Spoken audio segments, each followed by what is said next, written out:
छत्तीसगढ़ की राजधानी रायपुर में बुधवार को बीजेपी युवा मोर्चा ने बघेल सरकार के खिलाफ मोर्चा खोल दिया। इस प्रदर्शन में प्रदेश भर से आए कार्यकर्ताओं की भारी भीड़ देखने को मिली।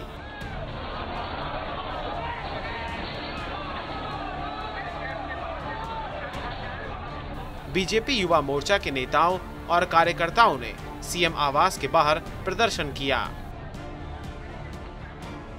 बीजेवाईएम ने बेरोजगारी के मुद्दे को लेकर राज्य सरकार को घेरने के लिए 1 लाख लोगों की भीड़ जुटाने का दावा किया था। इस पर कांग्रेस ने चुटकी लेते हुए कहा कि 1 लाख का वादा, लेकिन आए सिर्फ 4000।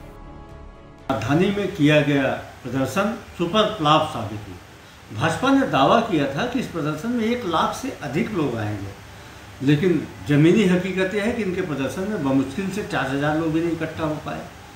यह प्रदर्शन की विफलता इस बात को साबित करती है कि छत्तीसगढ़ में भारतीय जनता पार्टी बदहाल स्थिति में है। जनता ने उसके बेरोजगारी के मुद्दे को नकार दिया। जनता इस बात को स्पष्ट तौर पे समझ गई कि भारतीय जनता पार्टी झूठ की बुनियाद पर राजनीति करना चाहती है, इसीलिए जनता ने इनके कार्यक्रम का बायकॉट किया। राज्य सरकार के खिलाफ बीजेपी ने इस प्रदर्शन के लिए कड़ी मेहनत के साथ पूरी ताकत भी झोंकी थी। पार्टी के दिग्गजों ने इस प्रदर्शन से पहले करीब प्रदेश भर से 1 लाख कार्यकर्ताओं के शामिल होने का दावा किया था। उनके इस दावे को भी कांग्रेस ने अब मुद्दा बना लिया है। कांग्रेस प्रवक्ता सुशील शुक्ला की माने तो इस प्रदर्शन में केवल 4000 लोग ही पहुंचे थे, जिसे कांग्रेस ने बीजेपी का फ्लॉप शो करार दिया है। अब ये शो भले ही कांग्रेस की नजर में फ्लॉप रहा हो, लेकिन बीजेपी के दिग्गज नेताओं के लिए हिट शो साबित हुआ है। कार्यकर्ताओं के बीच इस बात की चर्चा रही कि 3.5 वर्षों के प्रदर्शनों में आज सबसे ज्यादा भीड़ देखने को मिली। युवा मोर्चा के अध्यक्ष बनने के बाद पश्चिम बंगाल में आंदोलन में मैं भाग लिया हूँ। तमिलनाडु में, आंध्रा में, तेलंगाना में, राजस्थान में युवा मोर्चा के कई सारे आंदोलन में मैं नहीं देखा हूँ। कहने को तो ये प्रदर्शन बीजेवाईएम ने आयोजित किया था, लेकिन मंच पर मौजूद नेताओं के भाषणों से पार्टी के दिग्गज नेताओं में हाल ही में हुए बदलाव की झलक भी साफ तौर पर दिखाई दे रही थी। बीजेपी नेताओं को बूथवार कार्यकर्ताओं को इकट्ठा कर प्रदेश भर से रायपुर लाने की जिम्मेदारी दी गई थी। यही नहीं, दिल्ली से भी इस प्रदर्शन में बीजेपी की ताकत दिखाने नेताओं की मौजूदगी रही। कांग्रेस ने इस बात की चुटकी लेते हुए कहा कि अब प्रदेश प्रभारी पुरंदेश्वरी और बीजेवाईएम के राष्ट्रीय अध्यक्ष तेजस्वी सूर्या की मौजूदगी में भी ये आयोजन असफल रहा। खैर, बीजेपी और कांग्रेस के बीच बयानबाजी का दौर तो बुधवार सुबह से ही चलता रहा। एक तरफ कांग्रेस मुख्यालय राजीव भवन में मंत्री रविंद्र चौबे और शिव डहरिया ने बीजेपी के बयानों को लेकर कड़ी आपत्ति जाहिर की।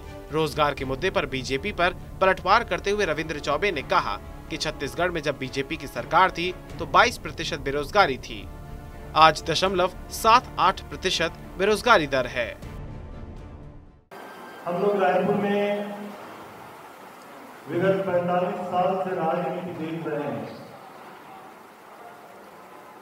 सभाएं बड़ी बड़ी हुई है, मैदान की कैपेसिटी के अनुसार सभाओं का आकलन किया जाता है। 4-5 लाख लोग अगर इकट्ठे होते हैं तो राज्योत्सव मैदान का चयन किया जाता है। 1-1.5 लाख लोग इकट्ठे होते हैं तो साइंस कलेक्टर मैदान चयन किया जाता है। 30,000 तक की संख्या के लिए सप्लाई स्कूल जैसे मैदान को लोग चयन करते हैं। वहीं दूसरी तरफ बीजेपी में प्रदेश अध्यक्ष और नेता प्रतिपक्ष के पद पर नए चेहरों को लाने के बाद पार्टी में एकजुटता का असर देखने को मिला। बीजेपी प्रदेश प्रभारी डी पुरंदेश्वरी ने कहा कि छत्तीसगढ़ को धृतराष्ट्र के आलिंगन से मुक्त कराएंगे। वहीं प्रदेश अध्यक्ष अरुण साव ने छत्तीसगढ़ में माहौल बदलने और कांग्रेस सरकार की उल्टी गिनती शुरू होने की बात कही।